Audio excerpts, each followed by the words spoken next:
Yo creo que le dices a una mujer entreno de fuerza, no, pero yo no, le tienen mucho miedo a ese entreno pensando que lo que van a conseguir es un físico pues extremadamente musculado. Tenemos que entrenar como ellos, no, el doble que ellos. Digo, porque nosotras con nuestra producción de testosterona, nuestra capacidad de acumular grasa y demás, es que encima lo tenemos mucho más complicado. A mí me ponen mala esos vídeos que se hacen por puro marketing de especialista en un entreno de mujeres. A ver, no hay esa diferencia, pero solemos tener mucho gusto por el tren inferior, entonces a veces en las mujeres se hace un trabajo un poquito más complejo o diferente por la anatomía en el tren inferior. O sea, un entreno que hace un chico, perfectamente, un entreno de hipertrofia que haga un chico que entrene bien fuerte, con adaptar 4 cositas, 2 matices y lo dicho, a lo mejor restar importancia a algún grupo de muscular y dárselo a otro, pero que los ejercicios podrían ser perfectamente los mismos. Bienvenidos al nuevo episodio en nuestro canal de Five Star. Hoy tenemos una invitada muy especial, una profe nuestra, subcampeona del mundo wellness, María José García. Muchas gracias por aceptar nuevamente la invitación a nuestro canal. Muchas gracias a vosotros siempre.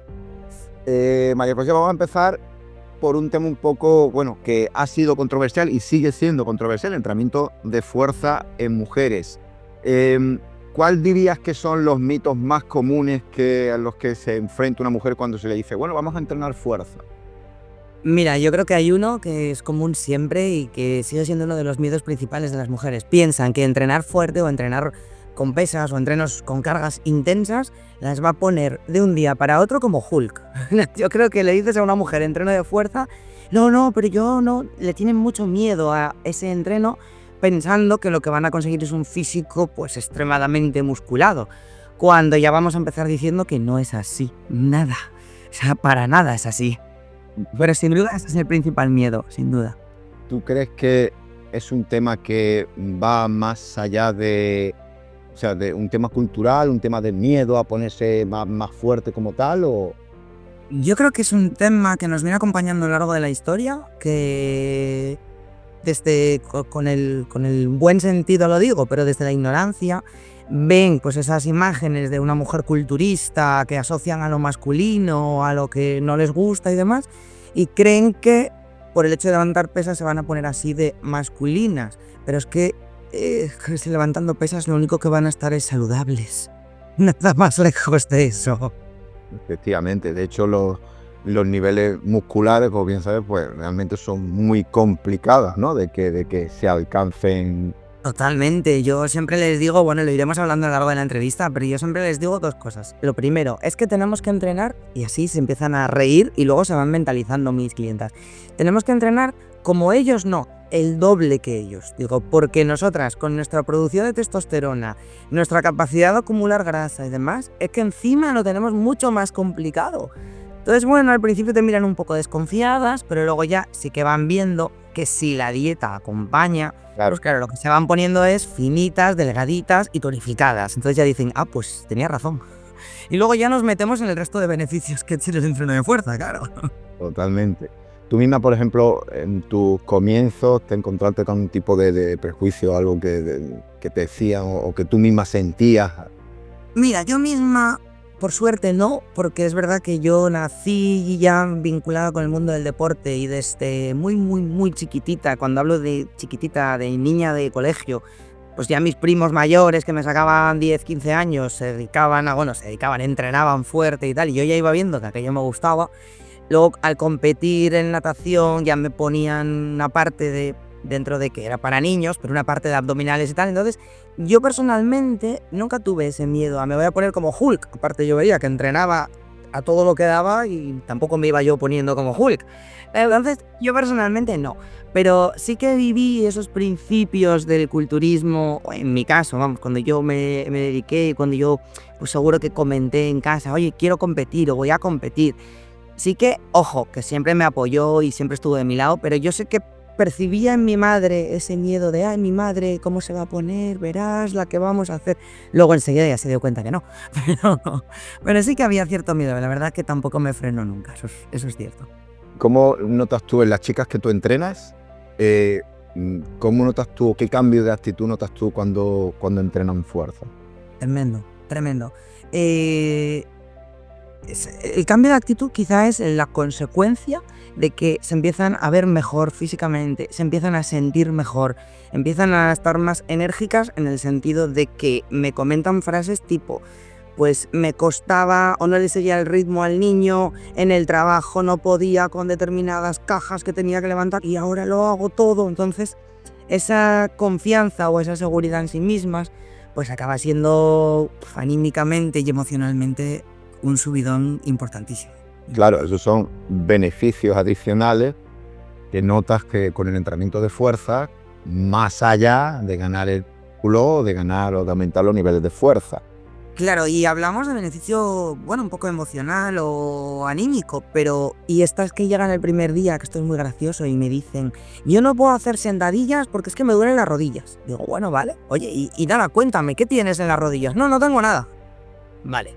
Poco a poco pues van entrando por el aro, no se van dando cuenta, al segundo o tercer entreno ya tienen sentadillas y en cuanto tonifican bien cuádriceps y demás, dicen, no, pues ya no me duelen las rodillas. Digo, pues ahí lo tenías. ¿Dónde tienes todo eso? Son todo beneficios. Claro, de esa falta de entrenamiento de fuerza. ¿Notas, o mejor dicho, en las diferencias de tus entrenados en hombres y en mujeres? ¿Ves o qué tipo de cambios tienes en cuenta o algunos detalles que tengas en cuenta en la prescripción de un entrenamiento y el otro? A la hora de plantearlo te refieres, ¿verdad? Pues mira, lo primero quiero romper una lanza porque no hay tantísima diferencia como mucha gente cree. A mí me ponen mala esos vídeos que se hacen por puro marketing de especialista en un entreno de mujeres. A ver, no hay esa diferencia, pero sí es cierto que pues, nosotras solemos, siempre hay excepciones, pero solemos tener mucho gusto por el tren inferior. Entonces a veces en las mujeres se hace un trabajo un poquito más complejo o diferente por la anatomía en el tren inferior. Sí tengo, por ejemplo, una gran diferencia a nivel de trabajo del pectoral, que es verdad que en los hombres lo trabajo no de manera más global, pero sí lo trabajo por todos sus lados muy bien. Y a lo mejor la parte más inferior en las mujeres le resto un poquito de importancia, o le resto un poquito de importancia al pectoral. Pero no es que no haya que hacerlo. Y volvemos a la palabra salud. O sea, simplemente por compensación del trabajo de la espalda con el pectoral, las mujeres también tienen que hacerlo.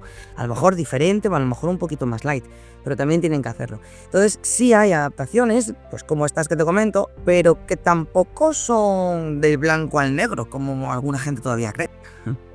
Sí, de hecho, como bien dice, hay mucho marketing en esto de entrenamiento exclusivo en mujeres. Es cierto, como bien dices, que hay diferencias fisiológicas, quiera que no las hay, hormonales, estructurales, pero es verdad que hasta el día de hoy hay mucho vacío, ¿no?, científico en qué diferencias puede haber entre hombre y mujer en cuanto a la prescripción de entrenamiento.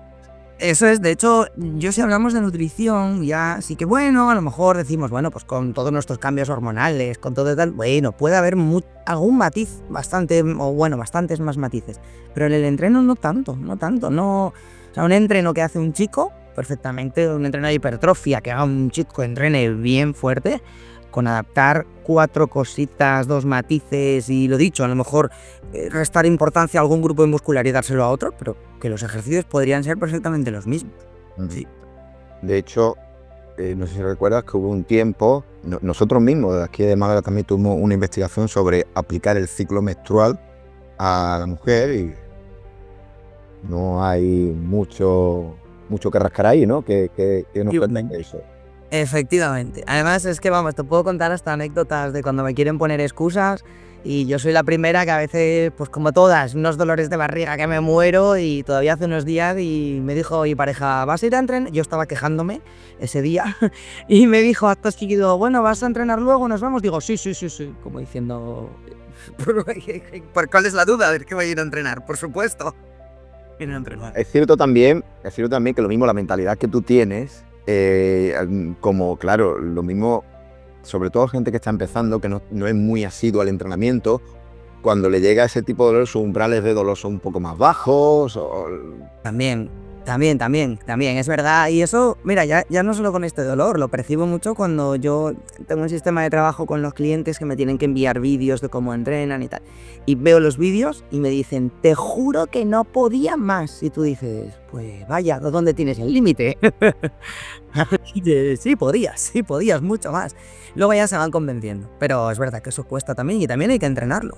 Claro, ahí es donde entra mucho en juego el trabajo que tienes que hacer de emocional, para que mantener la adherencia, ¿verdad? Es decir, cuando ese es tu límite, pues no, ahí cuando... Total, la de dificultades que se inventan en el buen sentido de la palabra sin querer, es que no puedo, es que creo que es que no me esto, no es... Y tienes que convencerles de, a mí también me cuesta, a mí también me duele, a mí también me...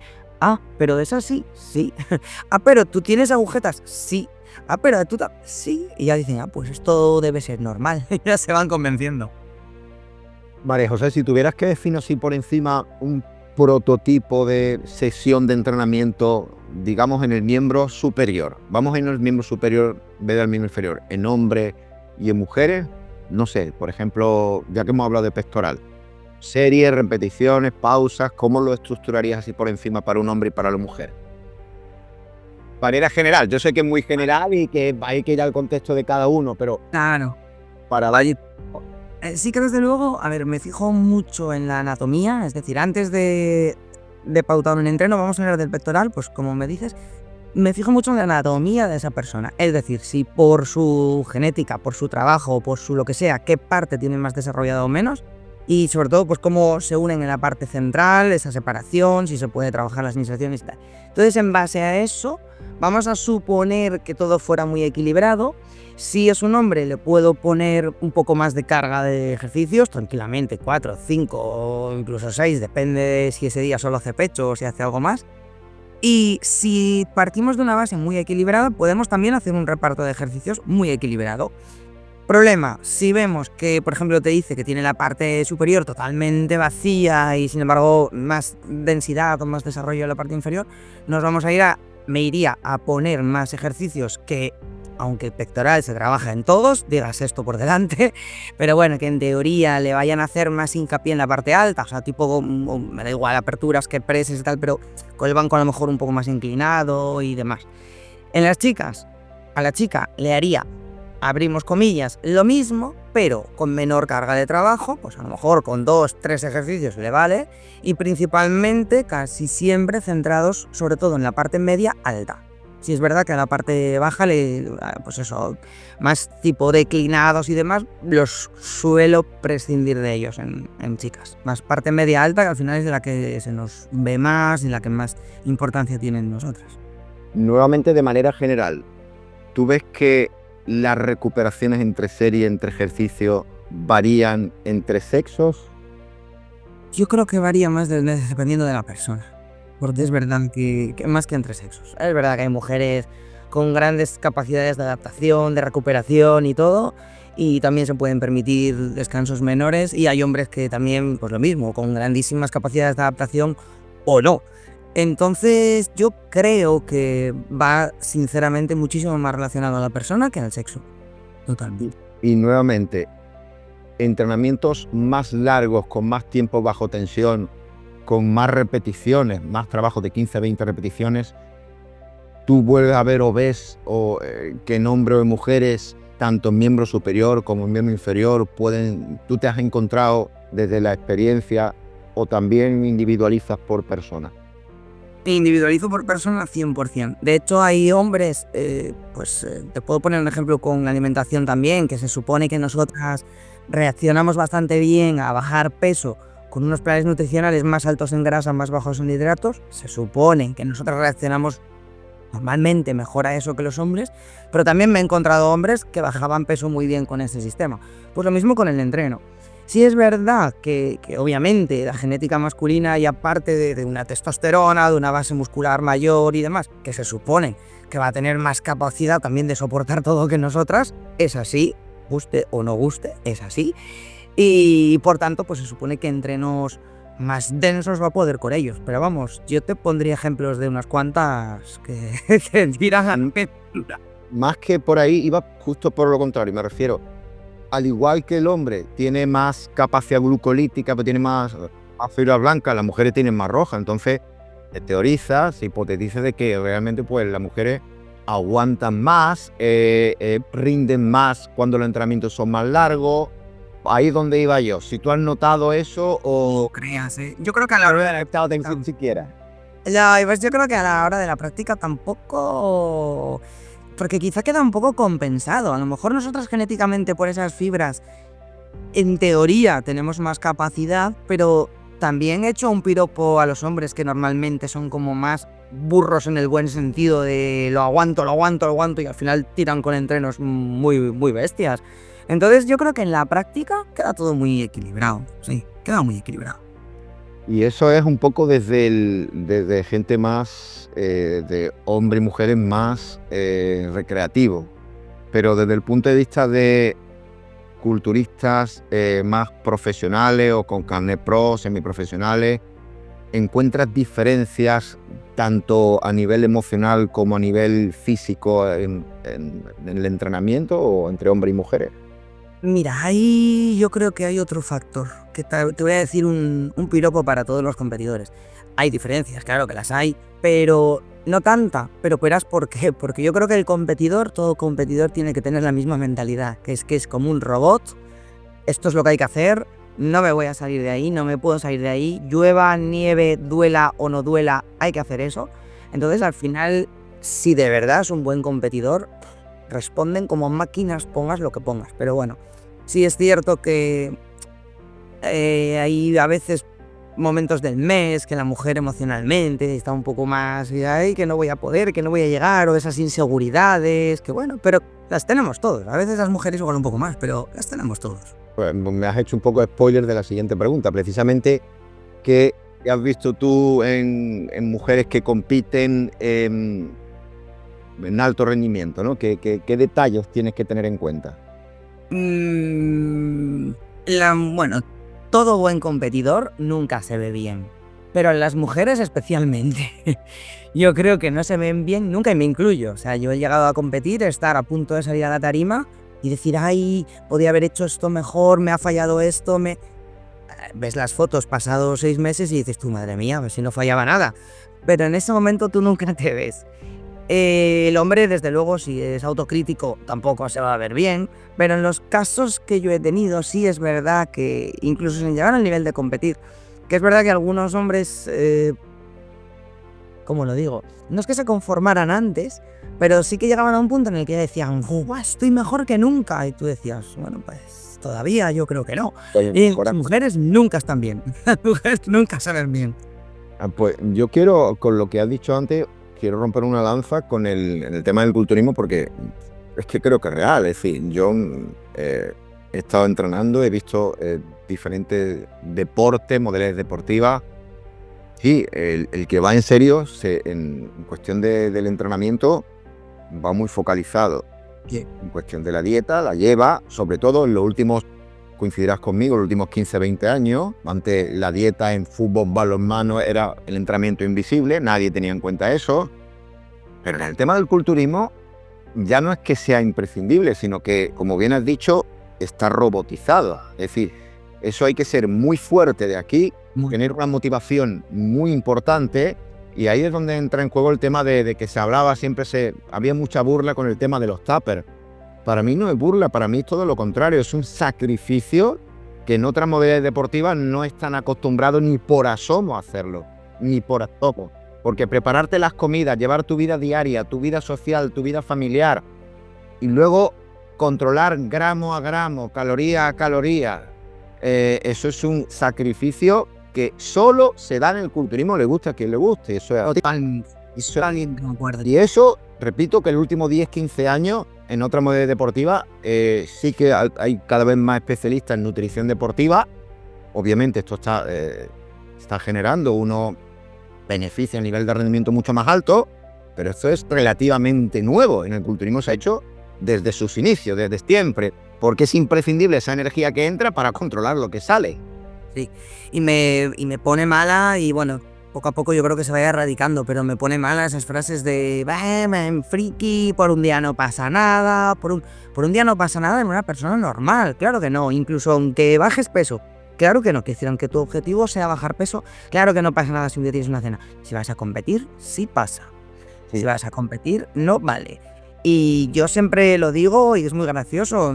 Para la primera temporada, pues en el calendario regional de la gente que empieza, que suelen empezar los campeonatos hacia mayo y demás, en septiembre, octubre, todos los años, tanto, bueno, nosotros, mi marido tiene tiendas y también lleva competidores, siempre recibimos un montón de solicitudes. Quiero competir, quiero competir, quiero competir.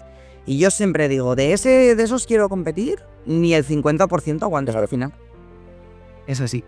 Eso son subidas que le da a uno, pero luego cuando te pones en la tesitura real, a ver, yo no he competido, sinceramente no me ha llamado nunca la atención la competición, pero a mi mujer sí.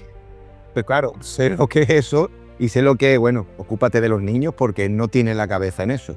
Tal cual. Es un apoyo que o tu pareja te está apoyando ahí o no eres capaz de competir, porque es que tiene que estar todo el día. No es lo mismo otra modalidad deportiva donde tú haces tu horita y media, 2 horitas de entreno, pum, te machacas, muerte a 100%, luego llega, te toca de comer, vale, pues come, controla la comida, pero ya está. En el caso del culturismo es que tienes que, que me toca la comida, es que está robotizado, es que es así.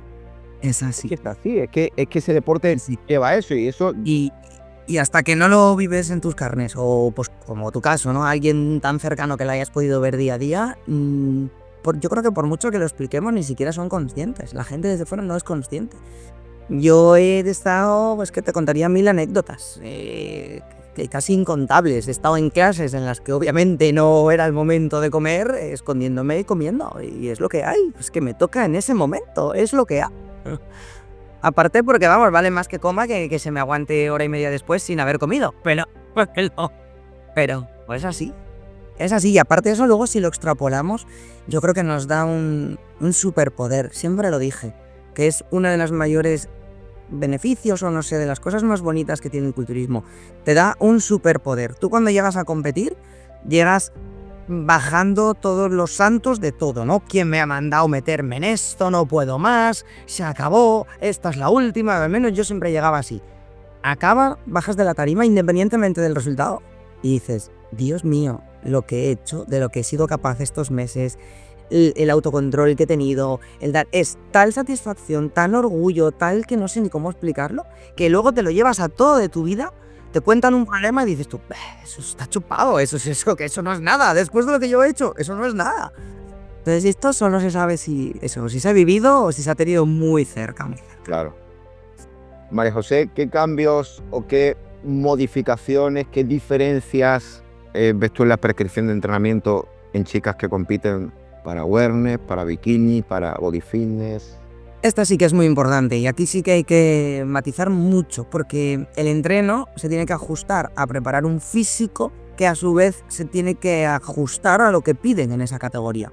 El reglamento. Un entreno de una bikini que hoy en día casi la tendencia es a pedirlas pues cada vez más finitas, es muy light. También la dieta es que no come un bebé de unos meses, come como ellas, ¿no? No se permite un desarrollo muscular muy grande, entonces tampoco el entreno puede ir en esa línea.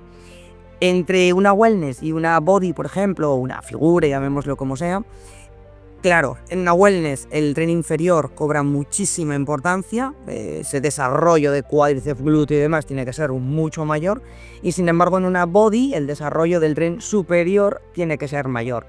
Entonces, en función de lo que pide la categoría, el entreno va a ir a darle mucha más importancia a una parte o a la otra, digamos. Sin duda, vamos.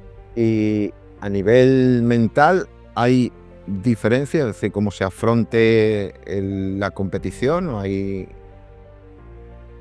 Yo creo que a nivel mental no tanto, ¿no? Porque a nivel mental el objetivo al final es el mismo, el llegar en las mejores condiciones posibles, dejarte la piel cada día, sea haciendo glúteo o sea haciendo dorsal, pero dejarte la piel cada día y llegar lo mejor posible a la tarima. Al final la preparación, lo quiere decir desde el punto de vista de lo que vas a sufrir, entre comillas, la dieta, lo que vas a sufrir los entrenos, lo que vas a sufrir todo, es igual. solo que sí que te enfocas en un grupo muscular un poco más o en otro. Pero a nivel mental, yo creo que el esfuerzo, lo que hablábamos hace un minuto, ¿no? De lo que te supone en toda tu vida, es lo mismo. Es lo mismo. María José, por último, me gustaría que nos dieras un ejemplo de una sesión prototipo que tú tengas cuando estás en fase de volumen, cuando estás en fase de definición, de miembro superior. Te digo de miembro superior porque vamos a dejar para otro día una charla hablando de entrenamiento inferior, concretamente glúteo. Así que, Vale. ¿cómo organizas tú un entrenamiento para ti personalmente, que compite? Venga, pues yo personalmente, te voy a decir los 5 y luego me quedo con el superior.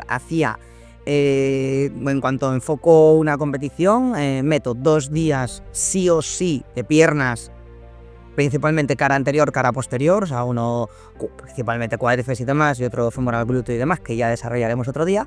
Sí es verdad que al glúteo le suelo dar incluso otro repaso en algún otro día de la semana. Precisamente por lo que has dicho antes, ¿no? Por wellness, ¿no? Ahí está, porque yo lo wellness. Estás más bolillo ahí. Siempre mi foco, en mi caso personal, mi foco siempre va al tren inferior.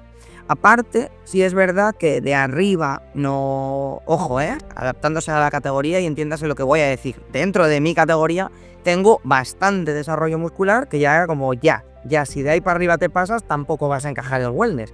Claro. Entonces últimamente le fui restando un poquito de importancia al tren superior. Entonces, ¿qué hago? Lo agrupo en 2 días principalmente. Ajá. A veces pecho lo dejo para el último con femoral, por decir que toco un poquito pecho y ya está. Y agrupo principalmente espalda, últimamente, porque he hecho de todo en función de cómo vaya.